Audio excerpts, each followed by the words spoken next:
हर इंसान अमीर बनने की चाह रखता है। लोग पैसे कमाने के लिए दिन रात मेहनत करते हैं। दुनिया में कई लोग इतने अमीर हैं कि वो किसी देश की इकोनॉमी को हिलाने की ताकत रखते हैं। लेकिन क्या आप दुनिया के उस शख्स के बारे में जानते हैं जिसे इतिहास का सबसे अमीर व्यक्ति माना जाता है और उसकी संपत्ति का अंदाजा आज तक कोई भी नहीं लगा पाया है? हम बात कर रहे हैं किंग मंसा मूसा की, जिसे इतिहास का सबसे अमीर व्यक्ति माना जाता है। और तो और Jeff Bezos, Bill Gates, Mukesh Ambani जैसे टॉप 10 बिलियनर्स की सारी जायदाद को इकट्ठा किया जाए तो भी मंसा मूसा की संपत्ति से कम है। तो आप इस बात से अंदाजा लगा सकते हैं कि वे उस टाइम के कितने अमीर आदमी थे और आज तक उन्हें कोई भी पीछे नहीं छोड़ पाया है। मंसा मूसा पश्चिम अफ्रीका के माली देश के बादशाह थे और आज के टाइम में लोग कहते हैं कि उनके पास इतनी दौलत थी कि वे उस समय 30 बुर्ज खलीफा जैसी इमारत खड़ी कर सकते थे। तो अब आप सोच सकते हैं कि वे कितने अमीर आदमी थे। उनका जन्म सन 1280 में हुआ था। किसे पता था कि एक छोटा सा बच्चा आगे चलकर दुनिया का सबसे अमीर व्यक्ति कहलाएगा।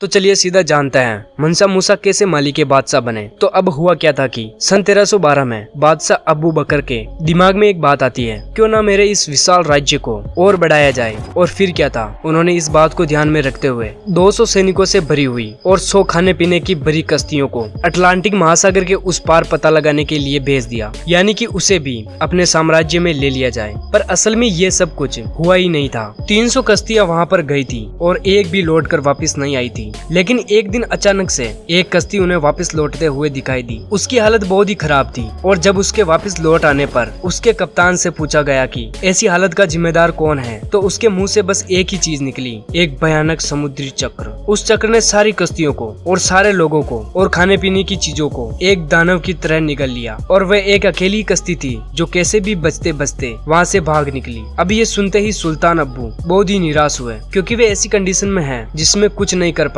बस हाथ पर हाथ धरे बैठे रहे। लेकिन फिर इस हादसे के बाद भी वे अपनी बात पर डटे रहे कि उन्हें समुद्र के उस पार जाकर कब्जा करना है और इसलिए इस बार उन्होंने खुद उस पार जाने का फैसला किया। लेकिन जाने से पहले सुल्तान ने मूसा को एक बहुत ही इम्पोर्टेंट और जिम्मेदार काम सौंपा था और वे जिम्मेदारी थी पूरे माली के शासन को अच्छी तरह संभालने की और चलाने की, और वो भी एक राजा के अधिकारों के साथ। और इसके बाद वे 3000 जहाजों के साथ निकल पड़े अटलांटिक के उस छोर की ओर। और फिर उसके बाद वक्त बीते, साल बीता और सदियां बीत गई, पर अब्बू अब कभी वापस लौट कर नहीं आए। हर किसी ने एक पॉइंट के बाद उनके आने की आशा छोड़ दी, लेकिन फिर भी उनके नहीं आने से माली देश को कोई फर्क नहीं पड़ा। मतलब कि माली देश अब्बू के समय तो अच्छा था ही, लेकिन मूसा के आ जाने से माली देश अब कुछ अलग ही बुलंदियों को छू रहा था। गद्दी पर आते ही मूसा ने सबसे पहले तो ये सोचा कि राज्य की आय को कैसे बढ़ाया जाए। तो उस समय सवाल का जवाब बहुत ही सिंपल था। दो सबसे कीमती चीज, पहला सोना और दूसरा नमक, इनको अपने अंडर में लेना और फिर उसे बेचकर पैसे आते रहेंगे। और ये करने के लिए उसने ऐसे राज्यों पर हमला करना शुरू कर दिया जिसमें नमक और सोने का उत्पादन अधिक मात्रा में होता हो। और मंसा मूसा ने उन राज्यों पर कब्जा जमा लिया। और फिर क्या था,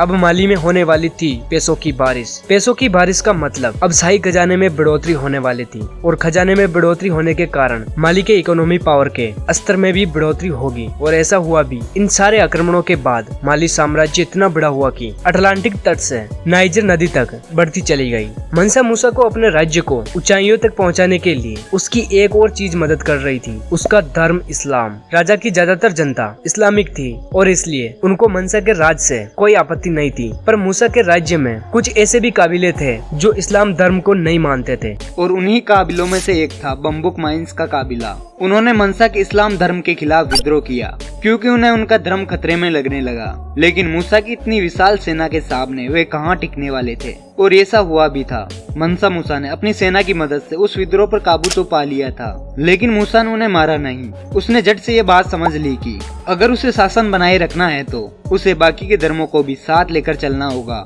और इसलिए माली साम्राज्य के स्टेट रिलीजन तो इस्लामी था, पर कुरान के कानून वहाँ पर लागू नहीं होते थे। इसे आसान भाषा में कहूँ तो माली साम्राज्य इस्लामिक होने के बाद भी वहाँ पर उनके सारे धर्मों को उनका धर्म प्रैक्टिस करने की छूट देता था, यानी कि उसके राज्य के सभी लोग उसके साथ थे। लेकिन उसके राज्यों के ही नहीं बल्कि आसपास के राज्य के लोग भी उसके साथ थे। और उस समय माली के आसपास के सभी राज्य ज्यादातर इस्लामिक ही थे और आज भी इस्लामिक ही है, और इसलिए बाहरी आक्रमण का डर भी कम था। और किसी भी राज्य पर बाहरी हमले कम होंगे तो जाहिर सी बात है कि वे राज्य अपनी आर्थिक व्यवस्था यानी इकोनॉमिक पावर पर ध्यान देगा। और मंसा मूसा ने भी कुछ ऐसा ही किया। उसने अपने देश की अर्थव्यवस्था को आसमानों की ऊंचाइयों तक पहुंचा दिया, वह भी सिर्फ दो चीजों की मदद से। पहला टैक्स लगाकर और दूसरा ट्रिब्यूट लेकर। माली साम्राज्य की रईसी और इतना बड़ा व्यापार सिर्फ 3 मुख्य चीजों की वजह से था, सोना, नमक और कोला, जो कि एक फल है। सोने की कीमत माली में तब भी और आज भी सेम ही है। आज भी माली अफ्रीका का सोना उत्पादन करने वाला चौथा और दुनिया का 30वां सबसे बड़ा देश है, और इसलिए माली उस समय भी बाकी सभी देशों और यूरोप से ज्यादा सोना बना रहा था। पर इससे ये मत समझ लेना कि इसलिए मूसा इतना अमीर था, ये सब बिल्कुल भी मत समझना, क्योंकि माली में मौजूद कोई भी सोने की खादान मूसा या फिर माली शासन की कभी हुई नहीं थी। तो फिर सवाल आता है कि मंसा मूसा को इससे फायदा कैसे मिलता था। तो दोस्तों ऐसा इसलिए था कि उसने खादान से निकले हुए सोने पर टैक्स लगा कर रखा था। उतना टैक्स की कहा जाता है पूरे टैक्स के बल पर ही पूरा माली साम्राज्य चलता था, और इसीलिए मूसा को कभी इन खादानों को अपने बल पर चलाने की जरूरत ही नहीं पड़ी।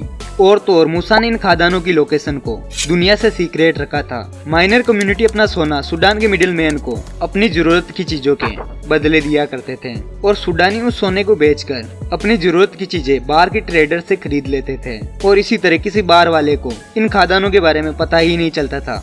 और दूसरी तरफ नमक की खदानें और कोला फल भी माली की अर्थव्यवस्था में बहुत ही अहम भूमिका निभा रहे थे। और ये नमक कोई खास नमक नहीं था, ये रोज हम खाने की चीजों में उपयोग करते हैं, ये वही नमक था। पर सिर्फ खाने में ही नहीं, सहारा जैसे रेगिस्तान में खाने की चीजों को खराब होने से बचाने में भी काम आता था, और इसलिए उस समय में नमक की कीमत भी सोने से कम नहीं थी। और कोला एक ऐसा फल था जो रेगिस्तान में पानी की जगह प्यास बुझाने में काम आता था, और इस वजह से इन दोनों चीजों का व्यापार काफी तेजी से बढ़ता चला जा रहा था। अब साधारण सी बात है, जिन चीजों की ज्यादा डिमांड होगी उन पर टैक्स भी ज्यादा लगेगा, और ऐसा हुआ भी। इन चीजों की वजह से मूसा ने इन पर भारी टैक्स लगाया हुआ था, और बस इन्हीं चीजों के दम पर मनसा मूसा इतनी अमीरी में जी रहा था। और अगर आज किसी जानकार से पूछा जाए कि मनसा मूसा के पास कितनी दौलत थी, तो वो सिर्फ एक ही बात बोलेगा, इनकैलकुलेट, यानी कि अनगिनत। दोस्तों इस अनगिनत दौलत का नजारा हमें मनसा मूसा की 9600 किलोमीटर की हज यात्रा के दौरान देखने को मिला। हर मुसलमान की तरह मनसा मूसा भी अपनी हज यात्रा पूरी करने साल 1324 में निकल पड़ा। पर इस यात्रा में वह अकेला नहीं था, उसके साथ एक बहुत ही बड़ा काफिला था। इतना बड़ा काफिला था कि जिसके बारे में आप सोच भी नहीं सकते हैं। दोस्तों आप सोच रहे होंगे 5000 या 10,000 लोग, लेकिन रुक जाओ, ये आपकी सोच से कई गुना ज्यादा है। पूरे 60,000 लोगों का काफिला उनके साथ चल रहा था। जी हाँ दोस्तों, आपने सही सुना। मूसा ने सारा रेगिस्तान से इजिप्ट होते हुए मक्का की तीर्थ यात्रा पूरी की थी। बेहतरीन रेशम से बनी पोशाक पहने, हाथ में सोने की छड़ी पकड़े हुए 500 लोगों के बाद मनसा मूसा का घोड़ा था। मनसा मूसा अपने साथ एक पूरा शेर लेकर चल पड़ा था। मूसा के साथ शाही परिवार, व्यापारी, वैद्य, सैनिक और दास दासियों के अलावा नाचने गाने वाले भी इस यात्रा पर गए थे।